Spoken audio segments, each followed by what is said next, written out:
Hi everyone, thank you all for coming here, and also big shout out for Quang for just organizing this chaos as well. It's truly appreciated. I've known Quang for like quite a few years. Quang was also a very big help in setting up Game Dev London. So no, please. So huge help. So Game Dev is small, and this is why we help each other.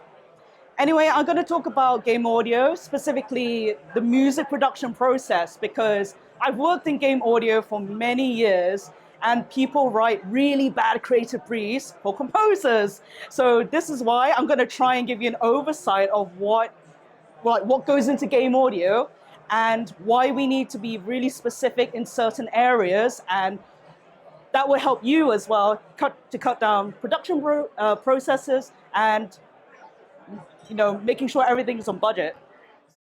Yeah, a brief overview of how to game music, hopefully. So a little bit about me, Chinese Thai heritage. I do have a formal music education, but I do specialize in East Asian music instruments, specifically Indonesian gamelan and Japanese taiko drumming. That's me making really big noises here. I currently also work in musical theatre, and I'm working on a thing called Asian Pirate Musical. My tools of trade is Logic Pro X, and I mostly work on Apple. So, why is music important? We make things emotional for you. This is where the emotional investment comes in, and hopefully, if you're writing a very sad story, it'll make you cry. But these are the little moments that will stick to you the most as a gamer. We also help define a new language within your game. So if you already have a visual language or an aesthetic or anything like that, we also help curate the audio and musical language within it. So everything will work together to make sure you give your players a really good gaming experience. Why is it different and maybe considered a bit harder than film music? Well, music in film is usually based on a predefined cut and edit and a specific timeline. In games, however, that can be anything. We don't know if a player is going to be stuck on a level for hours. We don't know if they're just going to be there for a few seconds. In film, it's usually like, well, the scene is this long, and then that's it. I'm like, okay. So the way that we write music and approach music can be almost infinite, and we need to curate an experience that A, makes sense, B, isn't boring. That's pretty much it. So, what goes into game audio, specifically music? We can get the technical stuff, so we can always get the audio middleware, which means that the audio talks to the engine properly and make sure everything is curated and customized. We usually use Wise and Fmod. Those are the two big middleware stuff. Otherwise, if you work in a big enough game studio, you might work on a custom engine. We have production. So not the music production kind of making beats. This is more like the spreadsheet kind. That's a lot of audio assets to juggle. We also have the creative stuff, which is what I'll get into in a minute. That could be like equipment, music theory and/or degrees, and also your process with the client. That could be a design process and just the way that the studio and client works. Then obviously you get the business stuff, which is really important for a dev studio, but that's another separate topic entirely. Okay, a quick overview for the technical stuff. We have a lot of adaptive audio design. This usually means that the audio adapts to different gameplay states. There are usually two different approaches. One is the horizontal approach, and the other one is the vertical approach. And again, we'll still use the audio middleware to help customize those approaches. It's really technical. So, one way that we can do it is we can curate a musical experience for your game by skipping through different sections and different sections within a section of a musical piece. So, for example, if we have one track, we can be like maybe the verse and the chorus and then verse 2. And then we can say, okay, the chorus means that in a boss level fight, they power up. So we're like, okay, we will just jump into section 2 whenever that will happen. But if we want to super curate it, we can jump to a specific point in section 2. And then that's when the gameplay and the game audio and the musical experience becomes more epic and more customized, and it makes gameplay experience much better. So the other approach is the vertical approach. This is more about layers and just writing in a way that if I take away a specific music layer, can the music still hold itself up by itself? For example, we can have the first layer, which will always be consistent. It can be the percussion. Next up, a boss level levels up again. We can add strings. And oh no, the main character is dying. We can add another layer. But then they also powered up. And then we can add another layer, which is the music here over there. There are multiple ways you can customize your experience with the audio. This also affects the audio as well, so that's the sound design stuff. It's chaotic as well, and we still need to make sense of it all. Obviously, then you can have a hybrid approach, but why?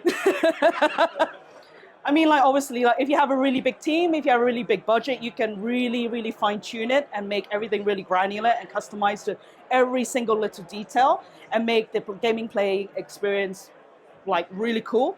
But also, it's such a technical headache, and at the end of the day, you still need to quality test this. So that's another issue that you want to maybe avoid, unless, of course, you have loads of money and loads of time. Cool. With the production process, specifically for music, like, please, please, please write better briefs. So I know there's a bunch of composers here, but I'm sure you've worked with some clients where they're like, yeah, I like this. And then you're like, okay, what aspects do you like about it? What can I write which has the elements that you like and for it to still work in a game? And then usually the conversation stops. This is an example of working with voice actors. You have the script, but it doesn't say where the stresses are. Have you done this process in terms of fine-tuning all the stresses in different words? Because doing so will change the meaning. It's the same thing with music. It really does help us because writing music is a long process. If you have a really clear vision with what you want the music to do, please communicate that with us. Lastly, asset management. I'm sure a lot of audio people here would get flashbacks. But even then, this is why it's really important to have really clear creative brief. This is like maybe just a small snippet of how should be performed and why. You can always tell us to like, oh, we need you to write a music or create a certain sound design effect to be in a certain style or way. But without any of that context, it feels a lot like throwing darts in the dark, really. Even just having some kind of context behind it is really, really helpful. And obviously, again, if you have a bigger studio and a bigger budget, you can get really, really granular with that. So when it comes to writing music aspect, like how can you define emotion? How intense is this emotion? Is it a full terror kind of feeling that you're going for? Is it pensive? Is it just a little bit of sadness? It's a lot. But this is why it's really difficult to kind of figure out what the client wants, because what I think may be amazement, may be distraction for you as a client. So it's really important for you to sit down as a client and as a composer or a sound designer and really figure out what level of emotional intensity you're going for. And this is where also maybe the writing team and the design team can come to. This is where we can fine-tune a lot of things and then get a really good gameplay experience. So that's pretty much all of audio, and this is where it touches a lot of disciplines at the end of the day. Audio in itself, we get the music, we got the sound effects, we got the system and the UI stuff, we got voiceovers, and then we got marketing. I'm sure there's loads of other things, but obviously time is short. Then we have all the equipment stuff, and then obviously the music theory. So a lot of different strands go into just audio already. Again, I stress the importance of writing a clear brief for us. I'm not gonna like go through all of this in a moment because I can obviously give you a copy of all of this to make sure you have a really good checklist, and then you can communicate to your composer or a sound designer on what you actually need. But basically, having a really good music brief or a media pack is really, really helpful for us because then we can automatically see what kind of level and intensity you want us to write and whether it makes sense with all the other elements of the gameplay. So, yeah. For example, from here we can already get some kind of like visual brief from this. We know that it's stormy, but then we also want it quite spacey. We want it to be ships, and this is our protagonist. So pretend it's our protagonist, or we want our protagonist to have this kind of stance. So we can already extract a lot of narrative influence from it and how that would influence even gameplay and design, and also how the music and audio can help support that.